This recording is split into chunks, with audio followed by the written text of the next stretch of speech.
I know some people that look at their wife and say, I love you every single day. I don't do that. Hell, I probably don't say it once a week, to be real. Come on now. You say it every day? Never. Yeah. But we extremely affectionate. I'm a big shower. I'm not a big talker. I got you. My pops, like, I can't remember the last time my pops ever said that he loved me, but he always showed me. And I don't know if that's something that I got it from or what. So it sounds like that you can express yourself in your writing and in your art, but the rest of your love language is intact enough for her to receive it. You are now tuned into the Experience, the Highest Point Podcast. More than a pod, it's a lifestyle. Find out what's happening right now. Came from the bottom, still reaching the highest point. No, we won't pipe down. We are the truth. We are the cool.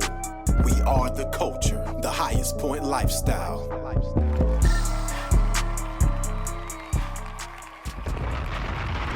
Yo, welcome to the Highest Point Podcast. This is a podcast for everyone, no matter where you're from, no matter what you've been through. You know you deserve the best and willing to put in the work for progress to reach the highest point.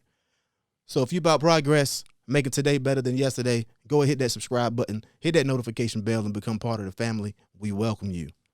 But today, we got a very special guest in the building, people. English literature graduate. Did I say that correct? Yeah, you got that. English literature graduate from the University of North Carolina at Greensboro. A violinist. Yeah, it gets deep. It gets deep. You know, a modern dancer, choreographer. And what we're talking about today, an author. We got Miss Tiffany J in the building. What's up with you? How you doing? Welcome. Hi, how's it going, fellas? What's up? Nothing too much. You know, we just vibing, chilling. We just had to get you on the show because, you know, I was just checking out some of the things you're doing. It's just real awesome. And I think it's so important what you're doing. Right. Like in the children's book, I think it's so important for us to have representation. And, you know, when I'm looking at your books, that's what it does for me. I just had a daughter myself. I know you have a daughter. What's she, about 10, 11?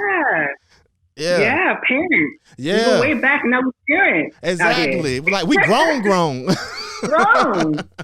So, you know, like when I see those books, I'm like, yo, that's what type of things I want my daughter to be able to see. Like, she's represented. And when I was growing up, I didn't see a lot of that.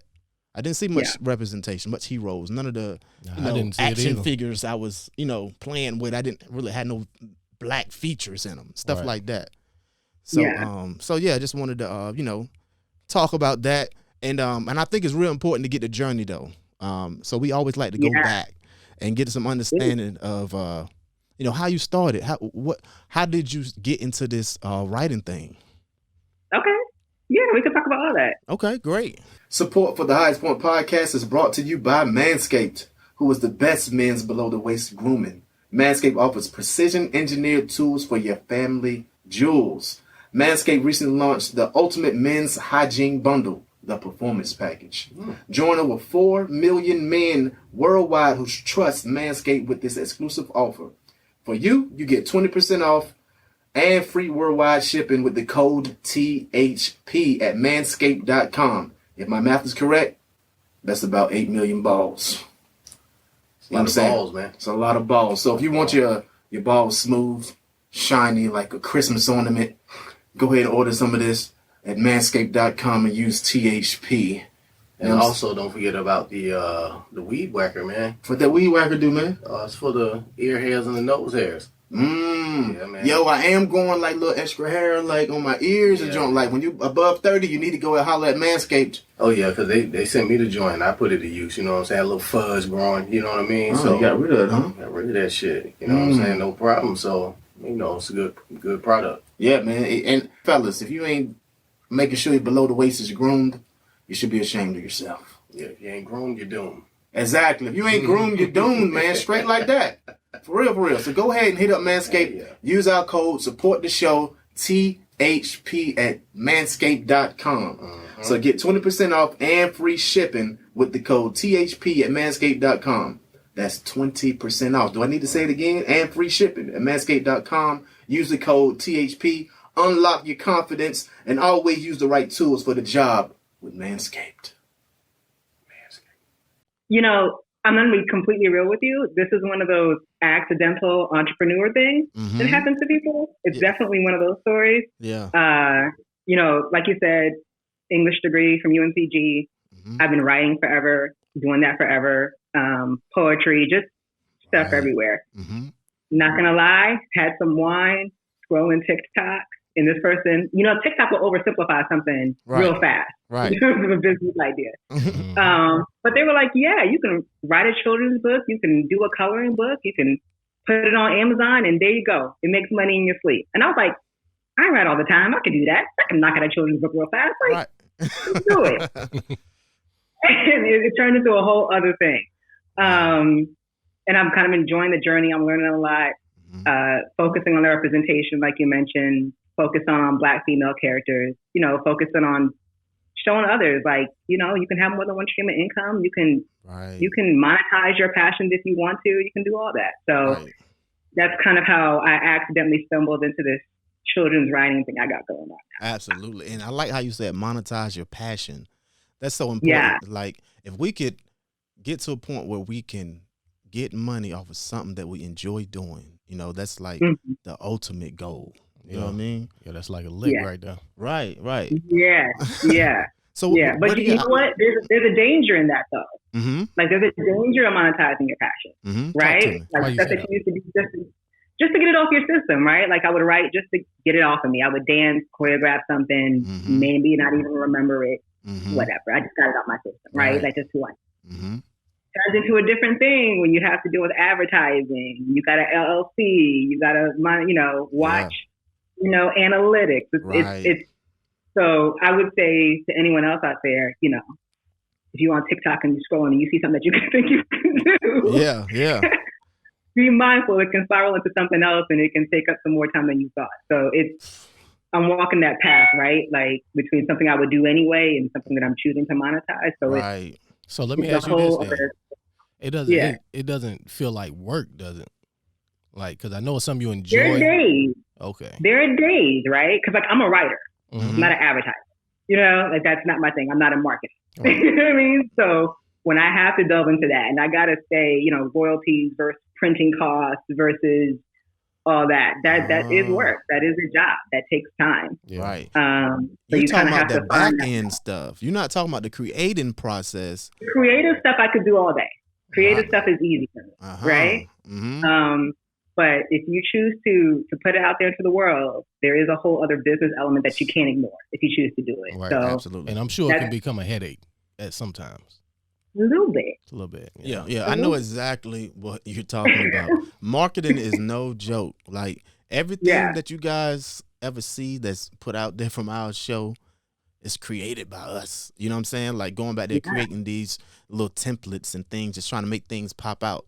It's all created by us. And I know that's exactly what you're doing, you know, when it comes to your marketing. Like, you're the business. Like, when you become the business, a whole different type of responsibility come with that, you know? Yeah, and you know, the rest of your life is still there. You still got a regular job. You still got a kid. Yeah, you know, you still got all that. So it's that's the phase I'm in right now with the whole writing thing. Right. Yeah. It's been a cool learning process. Absolutely, it's part of the process. So when it comes to the creating side, where do you get most of your ideas from? So with the children's books, my daughter, like, hands down, will give me enough material for a lifetime. Like, the way I talk now, like, all the sarcasm I got going on, that's her, but she's 12. So, and she's the only child. So just imagine someone who talks like you, walks like you, but is half your age, walking around giving you all this satire and all this kind of sass or whatever. So I'm not going to run out of material anytime soon in terms of children's books. Right. And then I kind of have a poetry book that's, I would say, in the development phase, that's a very different thing. That's the inspiration for that is going to come from life, what I'm experiencing, you know, what you see on the news, you know, just where we are in the times, kind of, you know, how Nina Simone kind of takes it. Like, as an artist, you have to reflect the times. So that book is a very, very different mode. But the children's book is, if I could watch her for 5 minutes and get a book out of her the way she goes. So. Absolutely. But you doing that's going to be a completely different audience between the two. How you going to balance that out? And you know what? I love that you asked me that because I don't know the answer. I honestly don't know the answer, right? Like if I put myself out there as a children's book writer, do I have another pen name? How do I indulge this whole other audience with, I mean, very, very different material. So it's, even when you think you got something down, it'll change. Yeah, so. New challenge. You did this, you can do it again, So yeah, just keep pushing forward with that for real. I like it. And how many children's books have you completed at this point? So I have two. Two are out right now. Okay. The first one is Mama Flies in My Room. And the second one is Test at School Freak Me Out. And the third one I just finished writing. It's going to be called My Boring Quarantine. Oh. Yeah. So the third one is now in development. So My Boring Quarantine. I'm already interested in that a little bit. My Boring Quarantine, because I know I have a 10-year-old kid at the house. Me too. And mine is a boy, his is a girl, and like he literally would say, it's so boring. You know what I'm saying? Like, yeah, I don't understand. Like, we never said it as children, right? I mean, because we was outside, we were doing all type of stuff outside. Yeah. Like if we said anything was boring, they would give us some chores. Oh, you bored enough? You can go look. Right, I got something you can do. I got something you can do. Go cut the grass. Go cut the grass. Right. So that's so real. We knew better back in the day. It's different now. Right. Yeah. So can you tell us what was the name of the first one? The first one is Mama Flies in My Room. And again, that was the initial, I can knock this out real fast kind of book. My daughter was just deathly afraid of flies as a little girl. Like, a fly might as well have been a dragon. Like, she saw a fly, it was over. She go crazy. It would ruin the day. It would ruin the day if there was a fly in the house. You know how hard it is to keep a fly out the house, though? Man, they find their way in there now. We in the South, right? Like, yeah, you go to see a fly. Yeah, man, it would just ruin everybody's day. Everybody mad. And I'm like, that's like a unique thing that I'll always remember about her. Like, her and flies are just not gonna do it like this, So that's how the first book came along. The second book was more so once I kind of got my footing, people were kind of like, like a Black female character that's nameless on purpose. So kids can kind of feel like they're inserting themselves into the story. Right.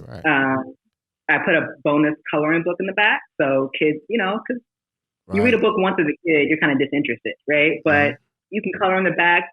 Parents kind of feel like they're getting their bang for their buck, kind of 2 for 1. Right. So that was kind of settled. And then the second book, I wanted to touch on something that I think was more useful, right? Something that kind of gave a message, did something, offered a solution. And my daughter was showing signs of kind of testing anxiety, right? EOGs, y'all remember EOGs? Oh, back definitely. In the day? Yeah, definitely. EOGs, yes. We were in EOGs time. And just like the expectation they put on kids now and like what they expect kids to know at like 5 or 6, I was like, right. So that's how the second one came about. Yeah, so that one's actually been I think the favorite so far because it really does address something that I think people don't talk about a lot. Yeah, because anxiety during testing, like that impacts adults. So imagine how it can impact a child, Yeah. Like so many can do good in school, but then when it's test time, they freak out, and fail. That's her. Overthinking. Yeah. The pressure. Yeah. And even then, like it was different because of COVID, right? Like she had kind of skipped that whole thing. We had just moved from Chicago, came back, COVID hit. She got to skip the whole EOG thing. Second year, you're like, all right, we're not gonna do 2 in a row. Go do it. Right, it's part of life now. This they're like, get back to it, figure it out, right? Yep. But telling a kid that young to sit down for a 3-hour test, and they have been in the school building all year, she was freaking out. Like she was really like, are y'all really about to do this to me? Right. So yeah, and it's a learning curve for us parents too, because how can we help prepare them for something? We usually talk from a place of experience. We haven't experienced nothing like this before. How can we teach them anything during like COVID and having to be home every day? And I'm trying to work in one room and I can't keep you focused while you in class while I'm in here. So it's it's real hard to try to teach someone when you don't have no experience in that area. Yeah, and tests, like they think it's like a mark of their character to fail a test now. We were kids, you failed the test, I'm gonna get in trouble, but life gonna move on. Right now, they think it's like their future is ruined when they take a test at 10 years old and they don't do well. So it's a whole other thing that it wasn't before. Yeah, absolutely, absolutely. Yeah. So you know, with you jumping out here, like you did, you went ahead on a leap of faith. I know you took on as another business venture because you're already creative by nature. What type of advice would you give to like other writers that have a passion in it? Start with your passion. Like, it's really easy to kind of get tripped up on the business aspect. It's really easy to kind of focus on like, what are the tax implications, right? Do I have to form an LLC? Am I a sole proprietor? Like, all those things are going to come. There are other experts in those fields. Let them be the expert in the field for you. Focus on what your passion is. Focus on being who you are. Focus on the creativity. Right. Because if you lose that, the business aspect is not going to matter as much because you're not going to be happy. Right. You're not. Like, let other experts assist you. There's a tribe out there. There are people who are willing to help you. There are people who have been doing this for years. You don't have to be the expert in everything to monetize a passion. You can take that first step and figure it out as you go. You don't have to know everything in day one. You really don't. Right. Do you have anybody that directly helps you? I do. So funny enough, his name is Roberto Blake. He's actually from North Carolina as well. Okay. Right? From Fayetteville. True mogul, like has been on Forbes. He's, just a plethora of magazines, has all these accolades, has worked with incredible companies. And he's been like one of my dearest friends since I was 15. So he was like, oh, so you finally going to be an entrepreneur. After all these years I've been talking to you, you finally going to do something. But, he didn't, judge me or give me a hard time. He really was like, here are the things you're going to have to figure out sooner rather than later.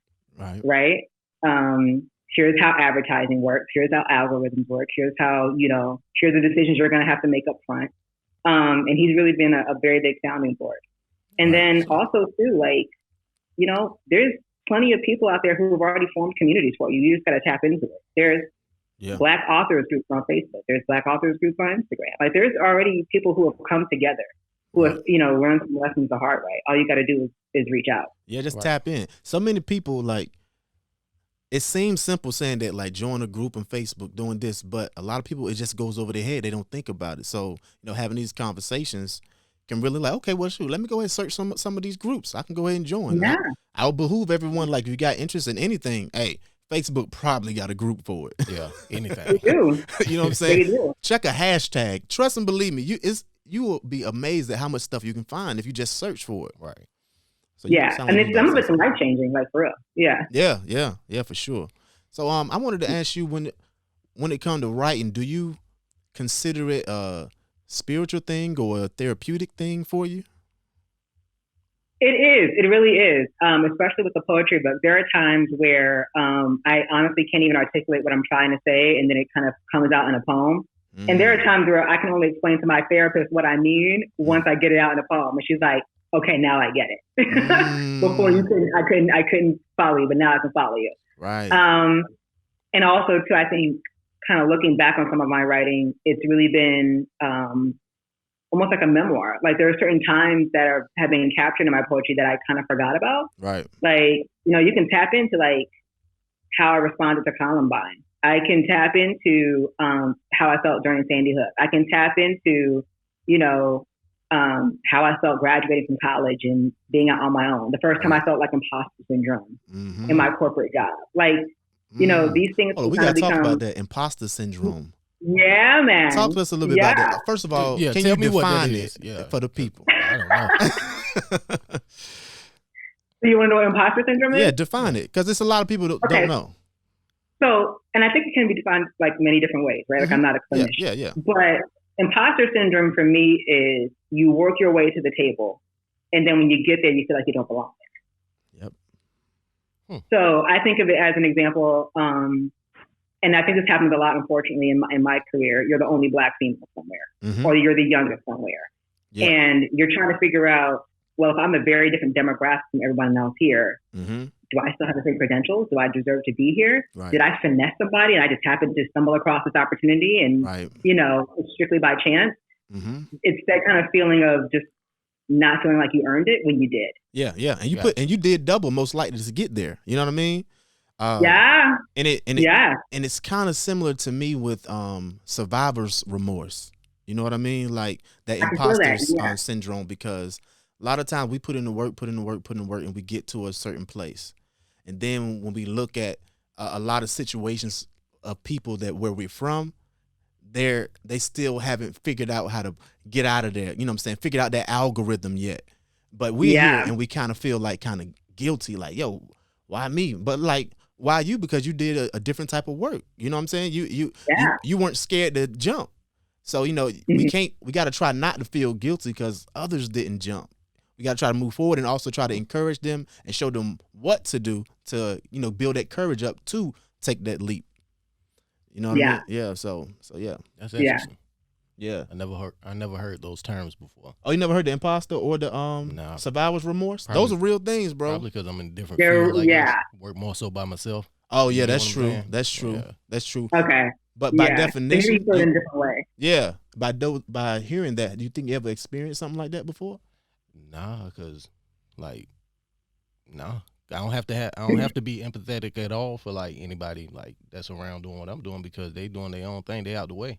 Right. I'm talking about like when you look back home or something. Like I don't. he lacks the empathetic gene. I know where I belong. I'm straight. Yeah, like I mean, I feel like people like if they gonna figure it out, they gonna figure it out. You know what I'm saying? Right. If they don't, that's just on them. Like let the losers lose. Let the losers lose. Let the losers win. You know what I'm saying? We all playing the same game. Right. And you know, and we ain't had no cheat code. We had to put in the work. So I get that point of view too. But I think I have experienced that survivor's remorse. I think so much about people, man. Like I do so much stuff in my mind for people. I started this for people. You know what I'm saying? Like I don't know what it is. You know what I'm saying? Maybe I'm soft. I need to, you know what I'm saying? But I don't think you're soft at all. I mean, I think it's just like what you naturally want to compare yourself to. Like, do you naturally kind of compare your journey to others, right? And if that's your background, you're kind of trained to compare yourself to others. Mm-hmm. You know, you may be doing that and at times when you don't need to. In my role and kind of my corporate America job, like a lot of my success is like comparing to what you did last quarter, right? Like, are you as good as you used to be? You know, this is your best point. Can you push that? Yeah. And you find yourself comparing a lot. And if you do that too much, you may find yourself in a position where it's like, do I deserve to be here? You know, did I accidentally stumble into this? Did I finesse somebody by accident? Right. And even being an author, right? Like having these kind of successful books, I'm like, I just take a TikTok video and become a successful author and I kind of don't deserve to be here versus others who have been writing for years. And it's like, but wait a minute, if you have been writing for years, you just didn't put it out there like that. Exactly. That's the difference. Right? That's the difference. Right. So you really have to, writing can capture things that you weren't looking to capture, but you can look back and be like, oh, that's where I was at that space and time. And it's kind of interesting to see. Yeah, for sure. I never compared myself to others. What I always compared myself to myself, like, because I did always want to do something better than what I did before. Like, even when we doing these episodes, I don't look at them back to enjoy them. Like, okay, what can we have done better? What can we do to make this more insightful for the audience? You know what I mean? Stuff like that. Mm-hmm. I'm always just trying to level it up a certain type of way, but it's always in comparison to what I did yesterday. What can I do today to make that, better? All right. But yeah, what's the most creative? Sometimes you gotta let that go. You just gotta be creative. Just do it the way you want. That's true. That's true. Yeah. Yeah, I'm always gonna have my fingerprint on it though. Yeah. I dig it. Yeah, I want to ask you something. This is different because I remember you brought up the violin thing. How long you been playing the violin? I haven't touched it in a while. I'm not even gonna front. So don't ask me to bust it out. Say nothing because your audience is gonna hit the line real fast. I played from the age of 10 to like 19, 20. Oh, wow. Okay. Yeah. So you were pretty skilled when you did play. Yes. Gotcha. Yes. I again, just a creative thing. Mm-hmm. I actually wanted to play cello. Oh, but what stopped they you? They told me my hands are too small. Oh, wow. And they were like, again, it's a silly story. She was like, she didn't want to look at my hand. She was like, no. Here, and handed me the line, and that was the end of it. So, but I ended up awesome. That's what's up. It's all good. Yeah. It's all good. Now, does your family support your career? Jumping out there doing something different. What have you experienced with that? They do. They go hard. They really, really do. I think especially my mother was like, "You've been writing forever." Like, as soon as she heard I put out a book, she's like, "Well, do you want your own notebooks that I have in the garage from when you were little?" I was like, "Don't nobody want to see that." So, nobody wants to see that. You know she's going to pull that out. But you should probably take a look at it, though. Reflect on those times. You know, it's probably not a bad idea. But it's almost like how you feel when you like look at old Facebook posts or something. Like, you know how like Facebook memories will pop up? Like, here's what you wrote like 10 years ago. It's like, where was I at then? Like, I have seen some stuff I used to post. I'm like, dang, yo, I was a little savage.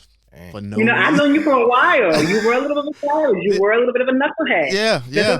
Okay, for sure. You've grown up though. It's okay. It's okay. Yeah, for sure. But yeah, they support for sure. Like, you know, I think that we're in this kind of new era where they, you know, any young person who is doing something where they're monetizing something or bringing in an income that's not just their 9 to 5, I think is like really inspirational for my parents' generation. So they're definitely like, like put yourself in a position where like, you know, there's other things there. So they definitely are supportive. Yeah, absolutely.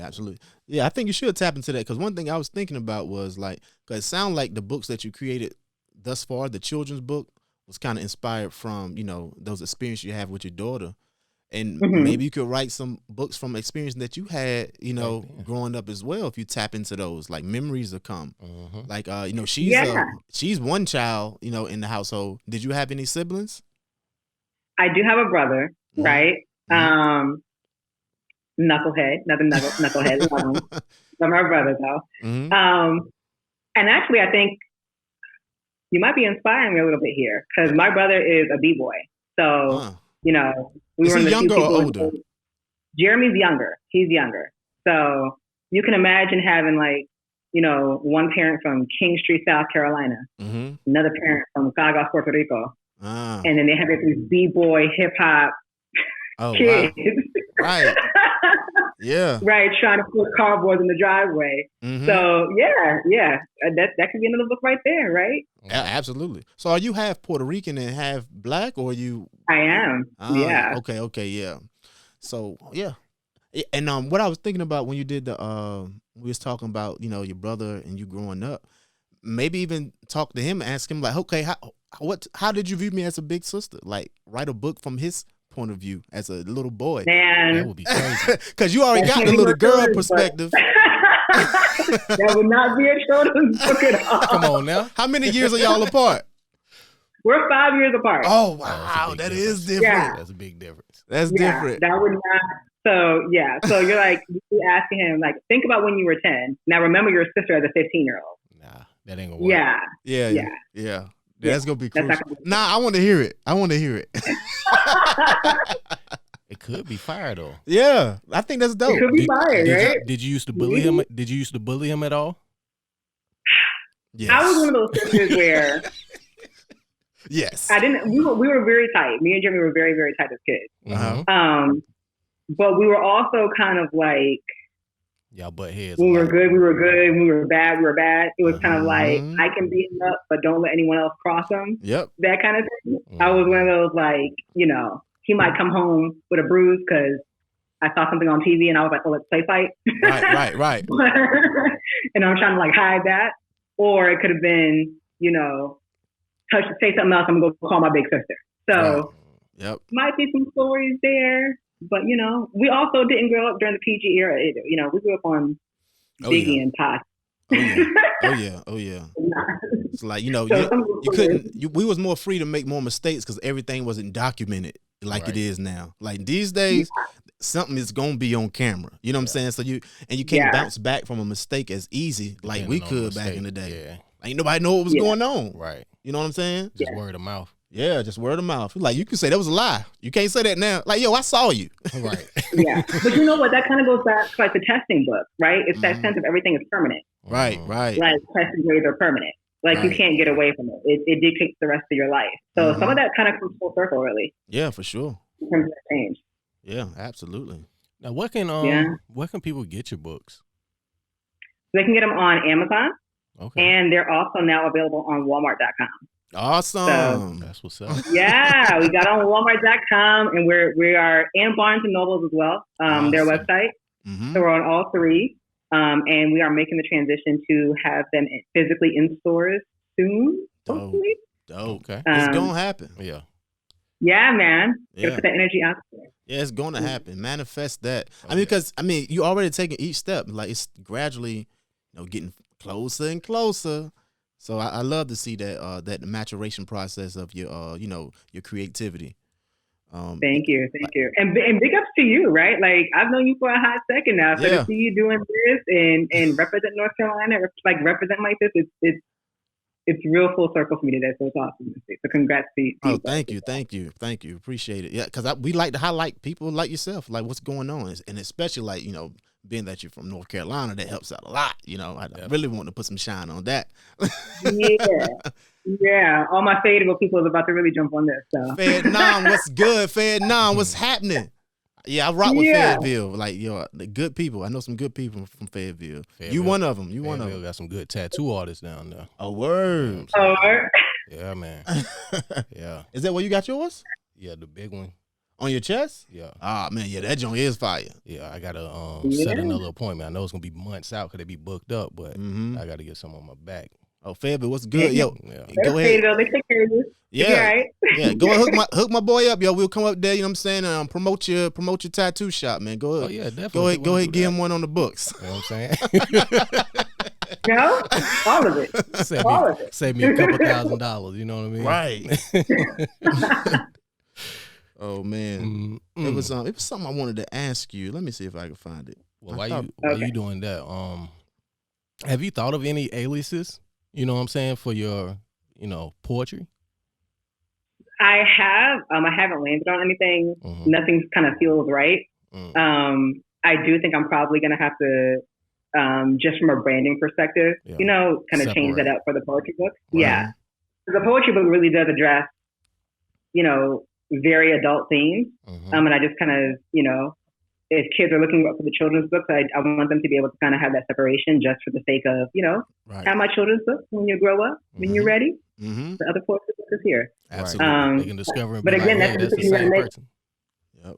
Yeah, but that's the decision you have to make, right? Like we were talking about the hard part of it, besides just being a creative. Like that's the decision I have to make, Right. And that's the piece that you have to do the work to figure it out. It's not as natural as anything else. So absolutely. And my question was actually similar to that.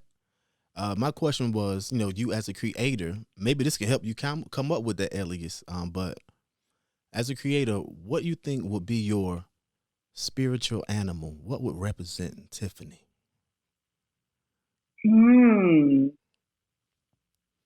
That's a good question. Take your I time. kind of want to say a wolf. Ooh. I really do. And the reason why I say wolf is wolves tend to either be very solo or run in a pack. Mm-hmm. There's really no in between. Okay. Right? They either have their team and their tribe and their family that they roll with from day one, or they're solo dolo. Right. That kind of matches my personality.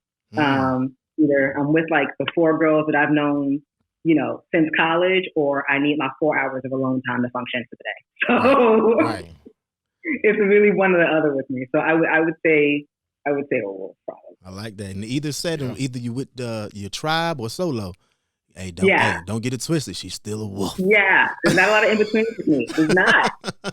Yeah. I don't want to. I'm trying to work on it, but I think the older I get, the more I'm no new friends.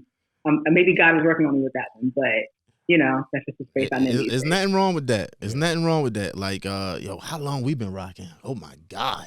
Long time. It's been a long time. Like, we went to the same middle school, same high school. I can't even think of how long it's been. It's been too long. Like 20 something. Oh yeah, it's definitely, easy 20 some years. Yeah. Are we that old? Really? Yeah. Ain't that crazy? Getting up there. Yeah. So what's next for you? You got any? What's your next goal? So the next goal I think is to kind of really set how long I want the poetry book to be. We're at the point where I think we're kind of pushing 50 or 60 poems. really kind of making a decision on, is that a really thick hardback book? Is it something that's kind of more paperback, kind of softer, kind of easier to digest? Right. Also making a decision about, do I want to branch out on topic with the poetry book? Mm-hmm. The poetry book is really Black, Southern, millennial female. It's really grounded in this kind of parallel that I think a lot of Black women who are in their 20s and 30s are caught between. Really caught between, you know, this kind of old school ideal of what makes a woman, what makes you worthy, you know, what makes you worthy of praise, and then also kind of this other ideal of, who am I outside of that kind of structure? Like, who am I outside of being a wife and a mother? Who am I outside of, you know, these rules that were set in place for me? Yeah. And kind of being caught between those two spaces, while also experiencing a lot of the things that our great grandparents experienced, right? Like, we're still having those conversations. We're still saying, like, hey, you're a young Black female, baby girl. You can't do that the same way as us. Right. We're still having those conversations as far as explaining, you know, George Floyd. Like, some of these conversations are still happening. And what does it mean to still experiencing that as a Black person, be in this kind of new age of things, but raised kind of on old school ideals? So the poetry book explores that. It explores, you know, religion. It explores a lot of different topics that I think that a lot of people are thinking about, but just don't know how to express it. Right. Or they're experiencing it in a different way because of COVID and this kind of really severe isolation a lot of us are going through. Mm-hmm. So the poetry book is spread a little bit. So I'm really kind of thinking about, again, what does it ultimately look like? And also, too, does that idea match a brand that I can actually, you know, advertise and push forward? So the poetry book is definitely the most pressing thing in terms of writing right now. Absolutely. Got you. And what you saying that it made me think about something, because it is a difference with, you know, of course, the ladies and men when it comes to like the millennials, our mindset and whatnot. So like, you know, back in the day, it seemed like more so like our parents were more, maybe more focused on, you know, being that nurturer, you know, being in the house, doing all stuff like that. But now, like, our ladies are like business women. They real focus on, you know, being entrepreneurs, a lot of them. Now, how do you balance that when you, you know, being a wife? You know, a lot of people might think about that. Could doing all these business things, could that make you kind of exhausted? And then when it comes to the husband, can you be less nurturing? Like, how can we, you know, what's the balance? Right. It's a good question. And I think it's harder for me because, and I think you've known this about me, I kind of have like the personality of a guy. I've been told that like woof. all my life. Like, I have friends like I have a friend who calls me Ted because he's like, you're a dude. Like, at heart, you're a guy. Mm-hmm. So I really have to like be intentional. I have to be intentional in terms of like, okay, all these business things that I have in place, does my kid still have the attention that she deserves? Does it still feel connected? Right. And I have to be real with you. When I feel like one's on the uptick, I feel like the other one's flipping. Yeah. All the time. Yeah. Right? Like the book, the advertising, I'm like, all right, we got a plan. We're going, poetry book. And then I'm like, is my kid okay? Right. Right. Like and that. I think it always feels like, you know, they're never level set. One is always kind of higher ranked than the other. And I have to constantly take a step back and be like, is everything cool? Right.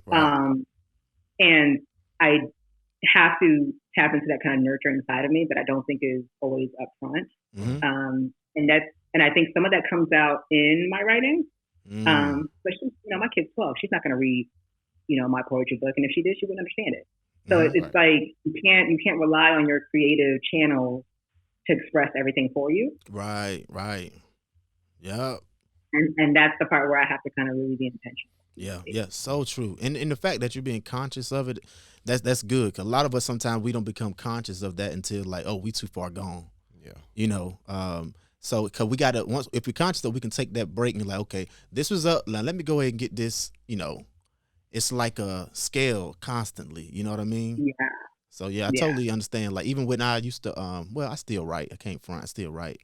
But when I wrote music, once I get it out of my system, writing it down, I already dealt with it, so I'm fine. But whoever I had that issue with, I don't have to go to them no more. But then, like, it's never really resolved because I only got it out for me. You know what I'm saying? So that's one thing that I don't. Probably a lot of us creators don't think about, like, yo, because it's therapeutic for a lot of writers. Like, okay, now I'm good, I got it out, but you still didn't deal with whatever that issue was with the other person, the other half of whatever it was going on. You know what I mean? Yeah. You can hide as a creative, like you really can. Yeah. To the point where it's like you're relying on your art to speak for you. Yeah. But that's not how real life works. That's not how relationships are sustained. Like at some point, you still have to do the hard work of like actually engaging with other people or the other person. Right. So I feel you on that, especially as a writer. Yeah, for sure. Like I know some people that look at their wife and say, "I love you" every single day. I don't do that. Hell, I probably don't say it once a week, to be real. Come on now. Do you see how you said that with his whole chest? I don't see it. I don't do it. But you know, I don't. You say it every day. About. Yeah, I don't do it every day. I might get it out once a week, if that. But I have but I make very insightful music and for my wife, and I'll and I have real in depth messages to her in it. I press play. You know what I'm saying? Like that's part of me getting it out. You know what I'm saying? Like, hey, this is how I feel. Listen, but I got to understand that also I can't just do that. It's probably not enough. And she don't say it a lot either. And maybe that's why we was a good match. Like she don't be saying it like crazy either. But he's over here making a face at you. Cause he in a different situation. Like that's what they do. Listen, you know what I'm saying? It's not one size fit all. You know what I mean? Yeah. But I bet if you start saying it more, she'll start saying it more. I mean, she'll say it back, of course. More. Like initiate. Like initiate it. Come up to you. Mm-hmm. Yeah. But we extremely affectionate. You know what I'm saying? Mm-hmm. Like I'm always, I'm saying, up on when I come in, I'll be affectionate, but I don't. I'm a big shower. I'm not a big talker. I got you. You know what I mean? Yeah, everybody got their different way of doing things. So it sounds like that you can express yourself in your writing and in your art, but the rest of your love language is intact enough for her to receive it. It's kind of how I'm hearing it. Yeah. So I'm not real verbal. There for her. Yeah. Like she definitely knows, and I definitely show her, all the time, but I just don't say it a lot. Like maybe it's something that. Well, Valentine's Day is coming up, so I need you to. It is. Time to spend some more money. Yeah. I always do something Valentine's Day, and but yeah, I don't know. My pops, like I can't remember the last time my pops ever said that he loved me, but he always showed me, and I don't know if that's something that I got it from or what. I don't remember my pops saying I love you, and my mom said it all the time, but my pops ain't never said it. That's how it be though. Like I hate to say never, because I'm sure that he's said it before, but I can't remember a day. You know what I'm saying? So I think I'm gonna be intentional, like Tiff was saying, to say it to my daughter. How often you say it to your daughters? All the time. I come home, they come run to me, give me hugs and stuff, and I tell them almost every day as well. Dope. But you gotta be mindful, like your love language may not be consistent across the board. Right. Like my love language as a mother is very different from my love language as a wife. Right? So I have to be very intentional about who's receiving it. You can't just say, this is how I am, take it or leave it. Like you have to, I think, be cognizant enough of other people. What's the difference then? Like, what's the difference? Like, I know some obvious things, but like, what do you mean? So I would say, as an example, with my daughters, we're very lovey-dovey. Like, cuddle up, watch things, watch anime, watch Dragon Ball Z. She's on a huge Naruto thing right now. Oh, I mean, like that, that's our thing. That's my kind of giving love language to her, and that's also her receiving love language. Mm-hmm. I think me and my husband have a very different giving and receiving love language, right? Mm-hmm. Like I think my giving love language is very much gift, like I'm shot. And it is back to me. I think is acts of service, right? So I have to be cognizant that he may be like you, he may not be saying it, but because I'm aware of what his love language is, I can receive it when it's happening. If I'm not taking a step back and reviewing that and being intentional about what I'm looking at, I'm not going to catch that. Right.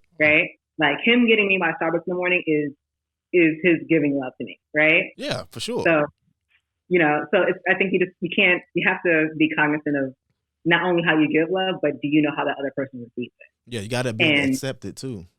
Yeah. But I'm mindful, like, we're creatives though, right? Like, we're probably going to pick up on stuff that others might not, because as a creative, you kind of tend to be in tune with a lot more. Right. So, yeah. Yeah, that's so true. It's interesting. You gotta be a grown up about it. Absolutely. You gotta be grown. We grown. If you ain't grown yet, it's time to get there.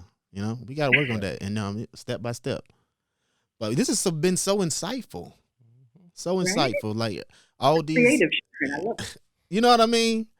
Yeah, when you come out with a your next book or your next your poems or whatnot, have some build up, we'll be more than happy to have you on again and just really really support it and get in depth about it, because I know it's gonna be much more things to come after this. Definitely. I appreciate it. Thank you for having me. This is awesome. I appreciate it. I do. No problem at all. Hey yo, until next time, you guys hold it down. Don't let it hold you. Peace. The Highest Point Podcast.